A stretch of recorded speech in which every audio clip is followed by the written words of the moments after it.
Welcome to the Meditation Conversation, the podcast to support your spiritual revolution.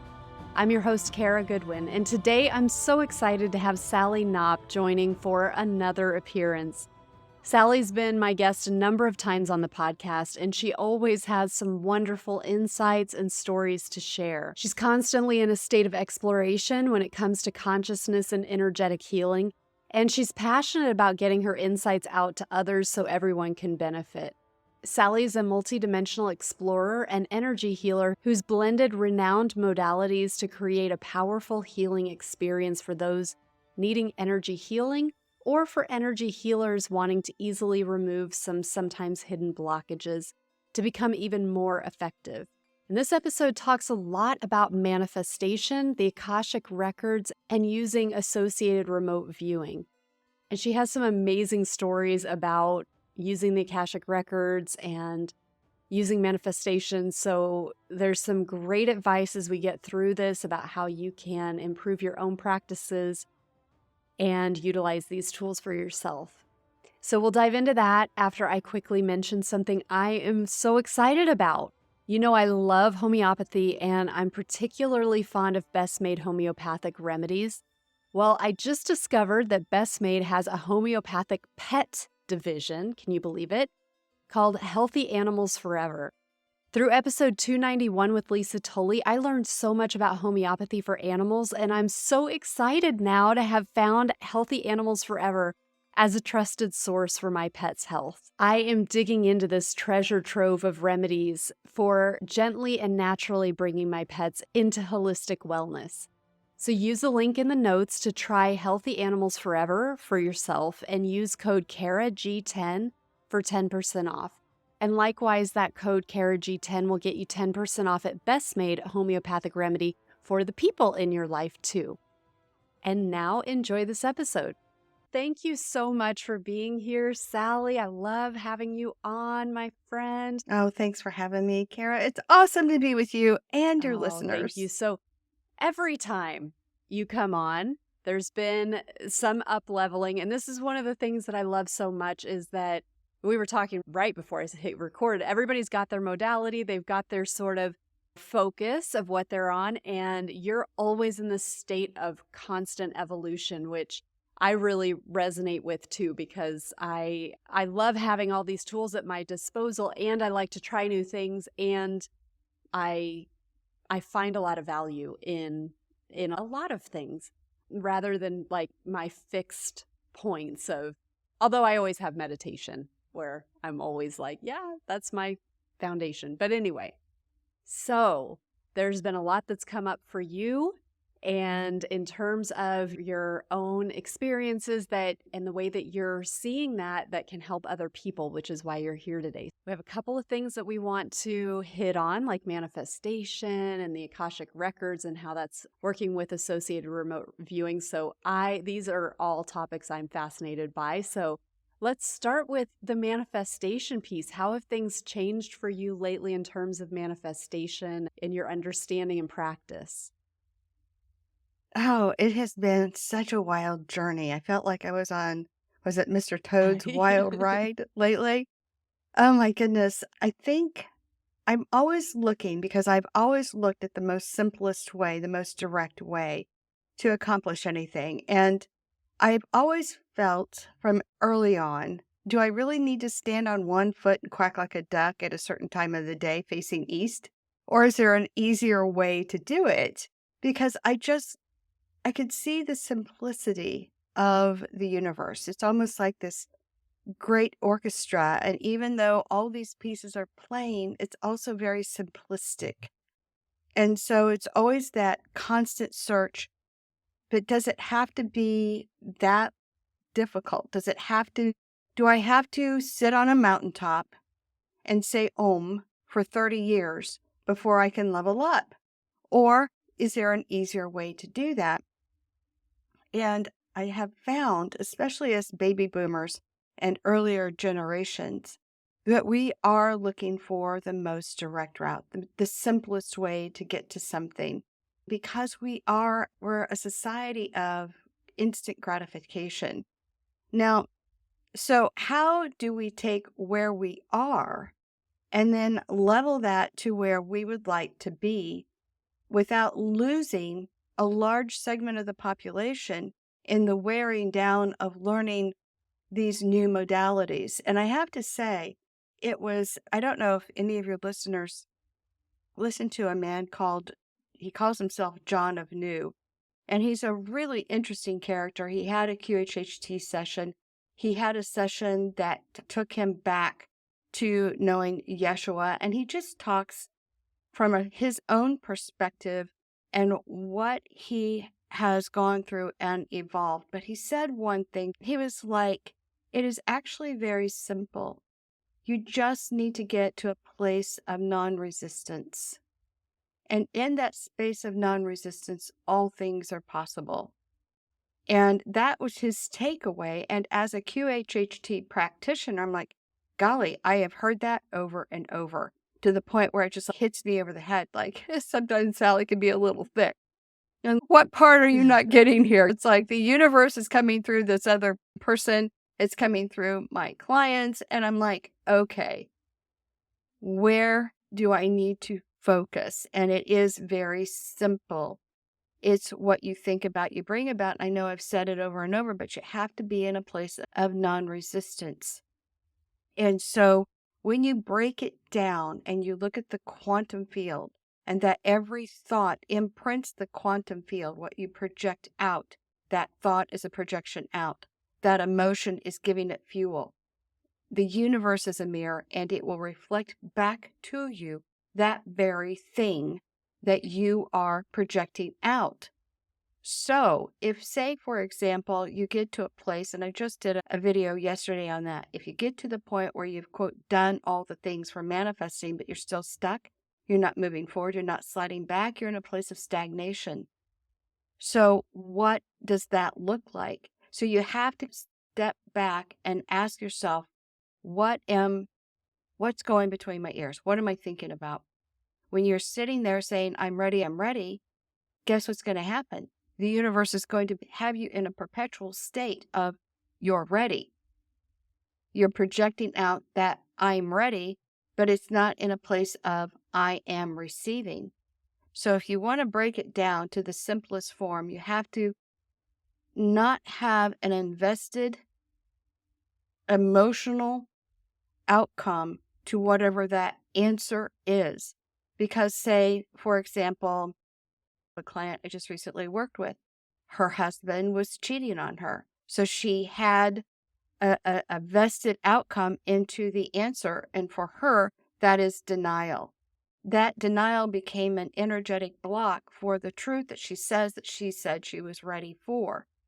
And so when I say you have to back out of your emotion, that is what you need to come to understand. Is the emotion creating the block of the truth and accuracy that you're looking to receive? No matter what that truth and accuracy is, if that's truly what your desire is, then back out of it and come from a 30,000-foot view down and look at that picture to see what is that showing you. This is really fascinating. Can we talk a little bit about the emotional part of it? Because one of the things that resonates with me is that when it comes to manifestation, getting into the feeling of having what it is that you are wanting to pull into your life is it magnetizes it. Would you say that's true? I'm just interested in the that emotion, whole, because I love what you're saying, and there's another way I think that emotion can play in. emotion, you definitely need to feel when you're receiving it. We'll get to that in a moment. But it can also block you. If you are focused on a certain outcome and that outcome becomes your block, is what I'm trying to say. But you are correct in that the thought is first there, the emotion gives it the fuel, and that creates the manifestation. But again, if you're not mindful of how the process works, getting out of your own way, understanding it's like a computer. ones and zeros, resistance and non-resistance. You have to be in a space of non-resistance. And then you have to feel the joy of having it, because everything is in frequency. And that frequency, if it's low, if it's a lower frequency, it will be like a transmission jammer, or it will bring more of the unwanted, the fear. If there is fear, you're going to create more fear. If you're in a place of I'm ready, you're in a place of stagnation. So it's becoming mindful of the word in the head for you to understand how you can bring it forward and magnetize it. So for this person, I am joyfully receiving truth and accuracy of my situation. You're getting out of the emotion of wanting to be in denial that this is going on and allowing the universe to show you the accuracy of what's going on, because truth is the only way to full healing. If this person stays in denial and the husband is in a place of denying it, I never did this, then you have a dynamic set up where two people are going to get ill because they're not living in a higher frequency. In order to get to that higher frequency, you're going to have to deal with the truth. If it's ugly, okay, but deal with it, because he doesn't know what she knows. And for him to go through this healing process that he states that he wants, then he has to come forward and say, I have done everything, assuming she knows everything, but not knowing what piece she knows or doesn't know, and get it out. And then she has to be available to say, I understand you're in a different place now. Are you still there? Do we need help? Or do we need to move in our separate directions? But the healing can only take place when there is full disclosed truth between these two people. Yeah.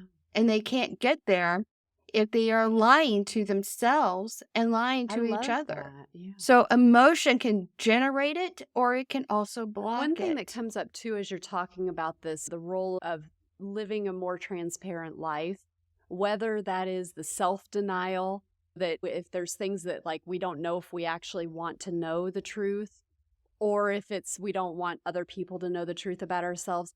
But thinking about it from like the energy field, it's like putting these blankets, like voluntarily having these blankets or shadows in our field, because we're willingly obscuring the actual energy of truth, which you're saying. But it's just, this is the image that comes to me that I'm like, wow, that's really powerful, because it's like, if we're allowing all these shadows in, that's disrupting our energy, and it's creating that disharmony. And then the physical comes from that energetic projection. So that's where that's manifesting. So that's really profound, that alignment. Like I feel like not only from the manifesting, but just the holistic health and well-being. And that's just very, very worth kind of pausing and just thinking about in our own lives when we have that denial, whether it's self-denial or lying or whatever, what that's doing in our energy fields. Whether we're lying to ourselves or to others, but in full truth, it's real healing. And it is a frequency. And it's not like Sally can heal cancer. It's basically getting the energy where the person can feel and be in a state of a love frequency, the highest frequency you can get to. The body, the mind, the soul will right itself. When we do the trapped emotional energy, get that cleared, that's one step in a bigger process. At the end of the day, the person has to understand how they think. Yeah. And because the thought will evoke the emotion, which evokes the manifestation. And it's very literal. It's truly a mirror that reflects back. So if you find yourself not where you want to be yet, you have to do that full self-examination and ask yourself, what are my thoughts? Where am I placing my attention and intention? And at the end of the day, if you want to bring everything forward, once you've done everything, if you're dealing with disease and whatnot, there's some clearing that needs to take place. So if not me, somebody, go out there and find somebody who can energetically cleanse and heal your energy, which for me was the beautiful Dr. Cecile Locke, who this medical doctor did energy healing on me and was the stepping off point for me to become healed. But it didn't heal in that 1 or 2 or 3 sessions. It was a process because for me, I had to get the trapped emotional energy out. And then there was the learning how to properly manifest and then how to do it because one, I come out of corporate America. I worked in the construction industry and I had to work very fast and I had to get very bottom lined. And that over 30 years has got me to the point where if Yeshua and other healers can go out and heal one and you're done, what am I doing wrong? And so that's question that I had is, do I have to stay stuck in a particular modality or can that modality evolve and change as I evolve and change? And of course, the answer to that is yes. If a modality works for you, you need to run with it. You need to go with what resonates with you at the Well, moment. and one of the things, That doesn't mean that you're going to stay stuck there. It means that you're going to evolve and change. And what worked for you yesterday may not work for you well, and tomorrow. I love that piece that you bring up too about our own role in our own healing as well. Because, yes, if Yeshua could heal so dramatically, one thing we don't know is, did those healings stick? Because it's like we know what happened while he was there and the results that happened, but it does perhaps take that the individual who needs to have those change. They need to be able to see that it's possible for them to be well, but can they hold that? Can they hold that frequency? Because the way that I see it is like he helped them to elevate their frequency to where they could access that healing, and then it's up to them to carry that forward and not drop back into those patterns. Right. Your journey, your journey is your journey. I can't control your thoughts. And if I could, I Mm-hmm. shouldn't. And it's just like the client I had with pancreatic cancer. She was sent home to die. She was in stage 4 and told to get her affairs in order. And they reached out. We got her cleared. It took 6 months. That was early on. And that's marrying Dr. Bradley Nelson's body code technique along with Dolores Cannon, how she spoke to the higher self or the superconscious of that individual. So when you talk about Edgar Casey and Dolores Cannon, they're doing the Mm-hmm. same thing. And so once you understand how the language is, again, like a computer, speaking to the computer, the universe is much like that. Once you understand its ones and zeros, resistance and non-resistance, you can affect a lot of change. Now, she became cancer free. And of course, the doctors was like, wow, what a miracle healing. Isn't that lovely? She went on to live another 5 years. But here's the thing. When I would connect with her, I could tell she is on a trajectory for recreating. Yes, that was a miracle. I'm going to die of cancer. Guess what? She did. And it came on fast. It came on with intensity, and it wasn't in her pancreas. It was in her spleen.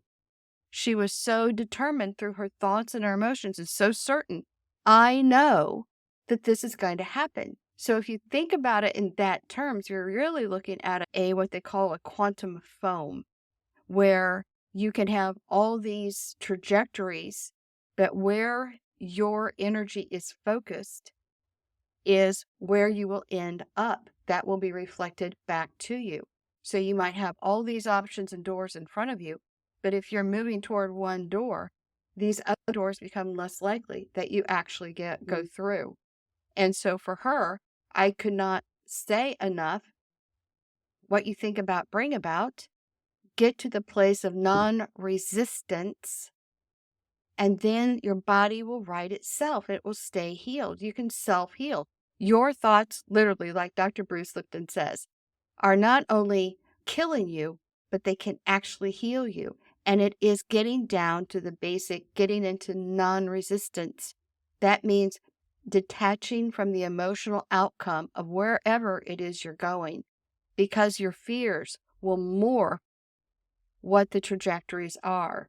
And that's what happened with her. Her fear consumed her.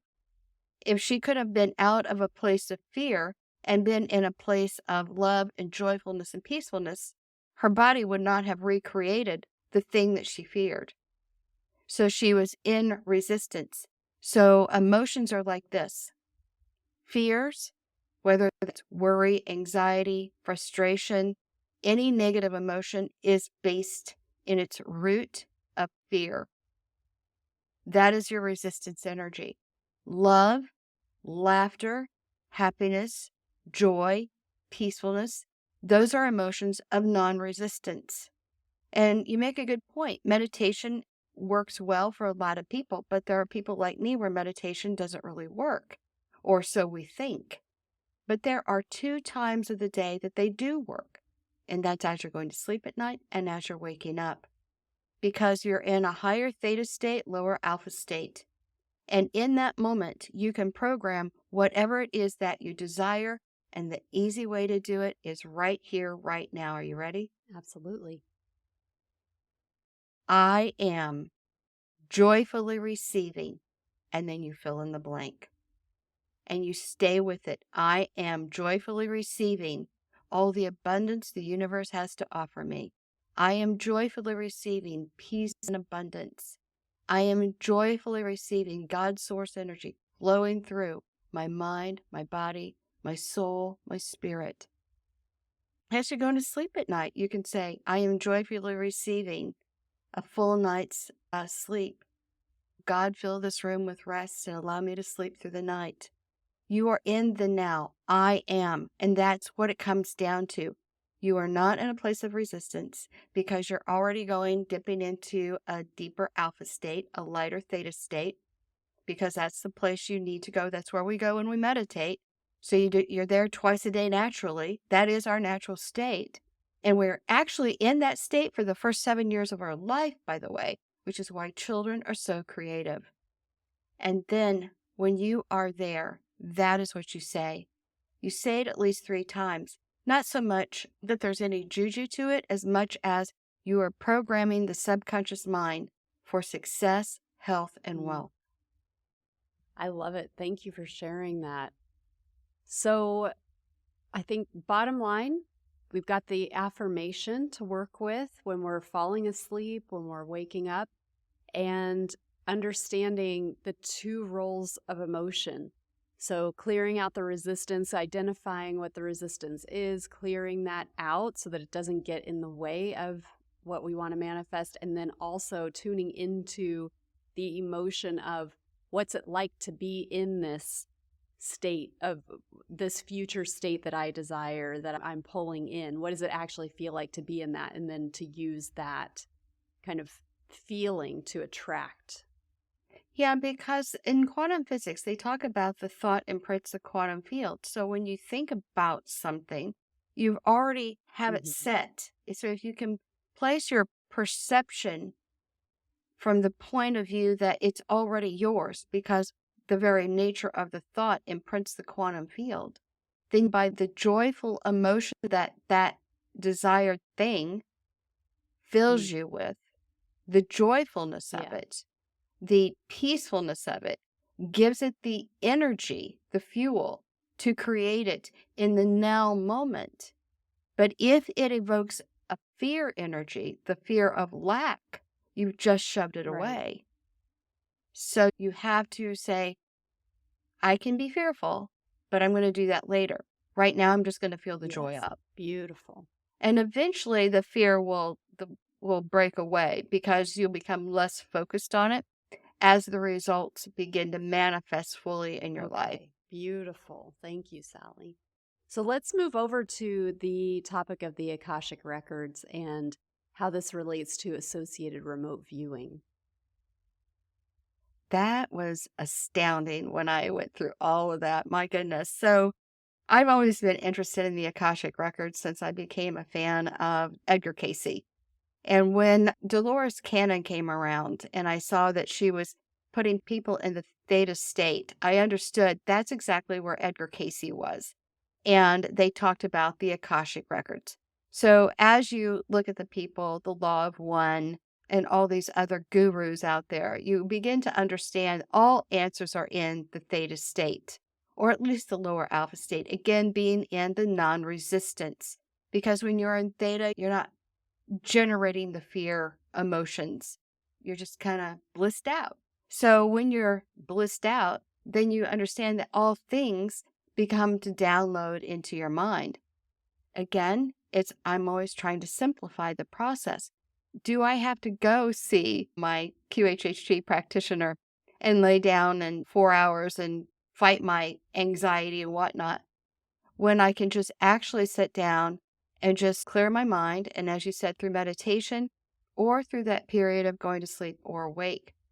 And then you say, download all answers to all questions I have immediately upon asking.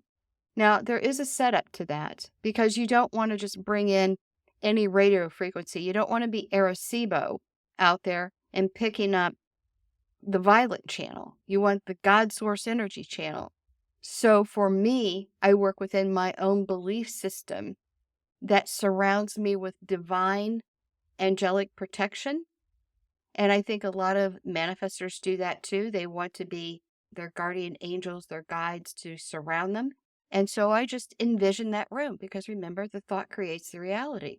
So I envision this space and that I am fully protected, that I work with God source energy, and that God source energy through attention and intention will download all answers to all questions I have immediately when I ask. And when I sit down to work and do energy healing and I look at what past lives most affect people today, what I'm doing is getting my brain calmed. I'm detaching from the outcome, bringing myself into the place of feeling joyful thoughts and joyful emotions and not attaching myself to a certain outcome.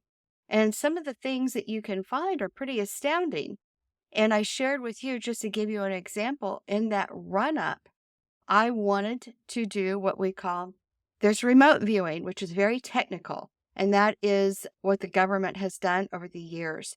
There have been some, Buchanan's one of them, and there's many others. Michael Jaco, you've had on your deal, is a remote viewer. It is a very technical way to go, but you still have to detach from the emotion and the outcome. And so they're splitting their brains where they've got the technical aspect running in the background, but they also have this other aspect going in where they're not attaching to an outcome. And that really takes a lot of training to get there. But you can do associated remote viewing for those of us who are not, I think, is it the left brain that's very analytical and we want to be more in our right brain? We can actually do it through attention and intention. Again, getting yourself out of the way, not attaching to the outcome, and then with the focus, get yourself in your safe bubble. And then what you do is download all answers to all questions I have immediately upon asking. And it was that simple.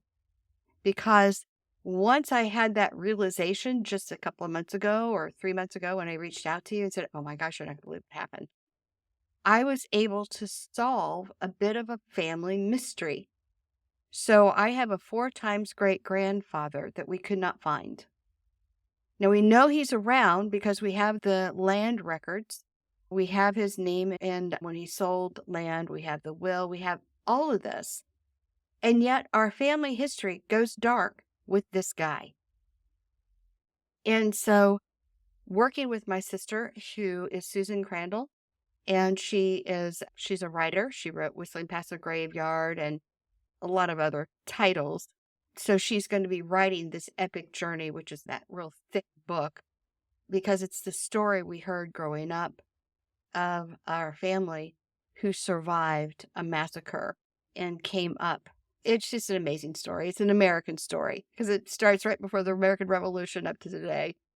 And I know I won't bore your audience with the details of that, just to say we could not find this grandfather who was so pivotal in this story, and we needed to find out what happened to him.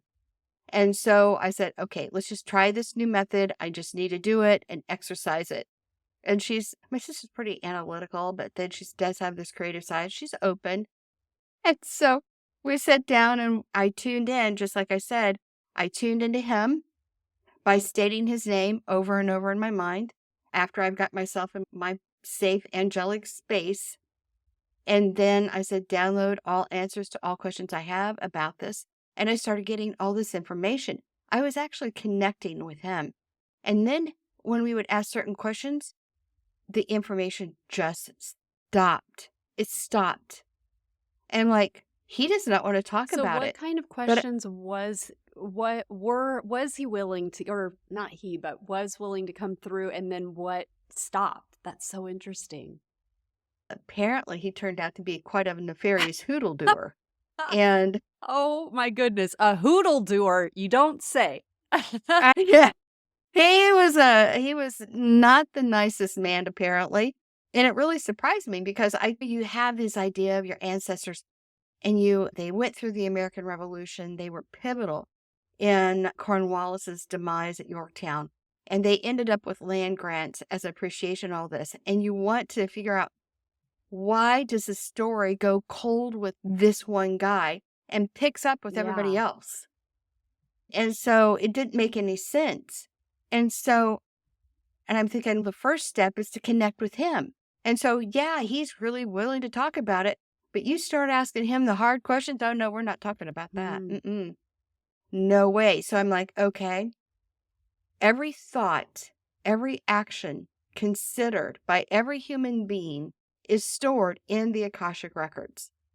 And so I'm like, you know what?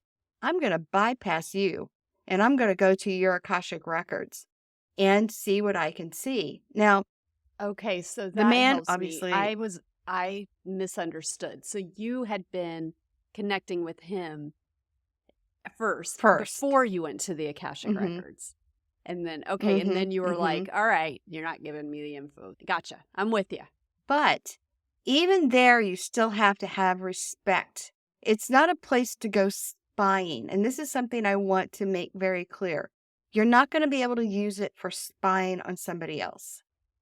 Not without the information that is given through the Akashic records has to be a soul-to-soul agreement. So remember, we are multidimensional beings. So it can break off. Your personality wholeness or your soul can sort of separate itself out and have this experience.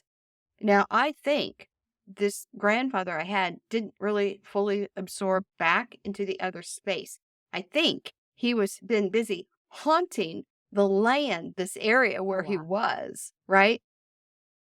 And so he never really fully absorbed back into the soul aspect of him. And so that's where he was really disconnected and still sort of like, no, we're not going to talk about that. I'll tell you about this other stuff, but we're not going to talk. And that's the part where those energies will deceive you. So that's what I'm saying. You've got to make sure that you are in a divine space and that your intentions are pure. We were wanting information. So we asked the higher self, the bigger part, the oversoul that Dolores Cannon talks about, and say, may we have access to this individual's Akashic records?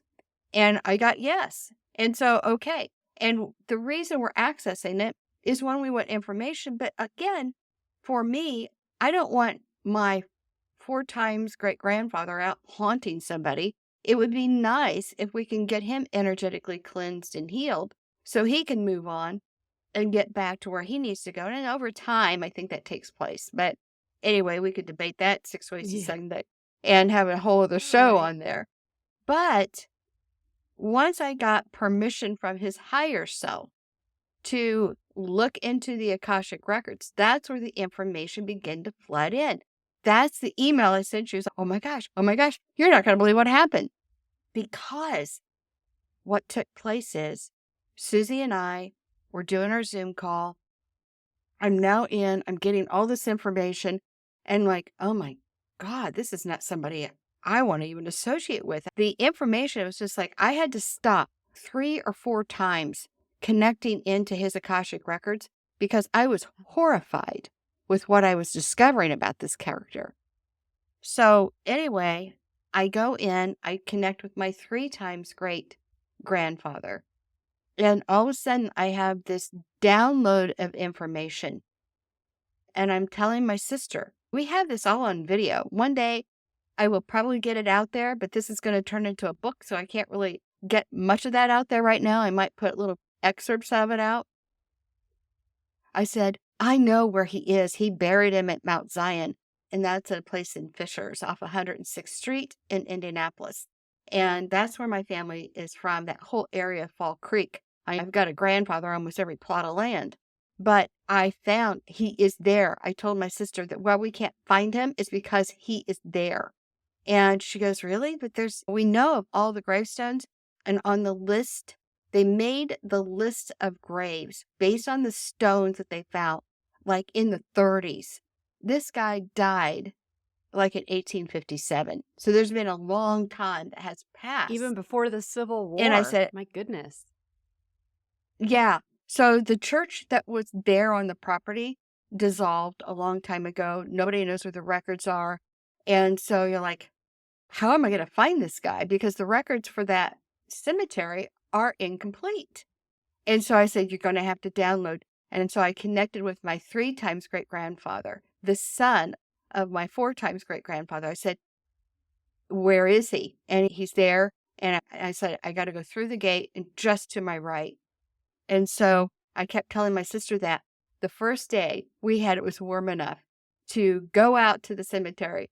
My husband, my sister, and my sister says, we need to take a shovel to the cemetery. And I'm like, I think we'll be arrested. We should probably not do that. But we did take some rebar and we took a garden trowel. And I said, I just allowed myself to be pulled with the information I got from the Akashic records, from the higher self of that individual, and also bringing forward my 3 times great grandfather and asking, where did you put him? And then I went over the space and I kid you not, I said, he's here. So my husband takes this rebar and he's jamming it in the ground because it's soft enough. I said, there is something here that's going to mark his grave. And before we even got started, I told sister, I said, his grave is marked but unmarked. And I couldn't figure out what that meant. It's marked but unmarked. So anyway, my husband, he's going every 6 inches. I said, no. You're not in the right place. You need to be over here and you need to go every couple of inches. Guess what? My sister took the rebar and started doing it. Boom, boom, boom, boom. And she came across something that was about that long. That's a headstone. That's about 18 to 24 inches. And so we decided it's not that far under the ground, just as I saw it. And she began to just move the dirt away to see what that hard spot was. And as she's doing it, I could feel thud. Because one of the things I've developed is clairsentience. And I could almost envision myself as my 3 times great grandfather. He's standing at the head. And I feel him dropping this rock at my feet. Over this, I could envision this mound of dirt. And I hear him say in my mind, not in actual words, but that is all the marker you will ever get. And you know what happened? She dug up a rock that was about 20 inches long, 18 to 20 inches long, I kid you not. And it was like a marker, don't dig here. But we're not giving him any more attention. Wow. And my sister looked at me like, I can't believe this just happened. Yeah, that's remarkable. Yeah. And so the information that you can get when you detach from the outcome and just let the information come in, when you are fully relaxed, once you understand, it's just ones and zeros. Yeah. Getting yourself in a place of peacefulness. You can learn anything. And the interesting thing that I've also discovered is that perception. So if you will envision with me for a moment that I have written in front of me the number 6. And because you're across from me, you see it as a 9. Are we wrong? If I say, I just wrote down a 6, but you see a 9? So we have to understand everybody has their own perception of going through life. And what might be right for somebody else is not always going to be right for another person. And I think it's beautiful because we're all here to have an experience. Whereas in the quantum phone, we kind of meet and we kind of pop off. We kind of meet because we're Mm. sharing and learning and evolving from each other. Oh, that's amazing. So if there are people who are like, wow, I want to learn more about the Akashic Records and how to access it for myself, do you have any resources or tips or suggestions for people if they want to help to develop that? I'm working on that. Yeah, I'm working on that. I will hopefully have a tutorial video coming up. It takes a little time to put it all together. One, I've got clients doing every day. Yeah, I plan to do that. But if there's anybody interested right now until I get my tutorial video up, if they just want to reach out to me on my website, sallyknopp.com, that's the best way to reach me. Or just go ahead and set up an energy reading. I've got a really great energy reading, $25 for 25 minutes. That can get you started. It doesn't cost a lot of money. Put your toe in the water. And if you want to dive deeper from that point, then we'll just go from there. But at least you don't have to put out a lot in order just Explore. to Yeah. sample it. So it's Sally Knopp. Knopp is Knopp. And then when you say get a tutorial up, you mean on your YouTube channel? On my YouTube channel, I will also get it up on my website and too. So yeah, Miracles of Consciousness is my little YouTube channel. Miracles of Consciousness Radio. I have a DNA strand at the top. If anybody who wants to learn, I'm here to help and I want to share because at my age, I want to get the information out there as fast as I can so people can take what I've learned. It took me 8 years to learn. Don't spend 8 years of your life trying to figure it out. Start with this and go from there and see what you can do with it. Well, thank you so much, Sally. Thank you for everything that you're doing. You are always just working to help people to evolve and to keep working on yourself. And I really honor that. And I appreciate you being here today. Thank you. Thank you for having me. And what I like to tell all my clients is get out there and start dissolving clouds. I always say that at the end of my videos. And you can see that on my homepage, sallyknopp.com, how to do it. Because it's important that every one of your listeners know that they have the power within themselves. Their thoughts will control the matter. And if they can go out and dissolve clouds the way I do in my 3-minute video, just do it the way I do it, you will understand that you have the power to change your entire life. Wonderful. Thank you.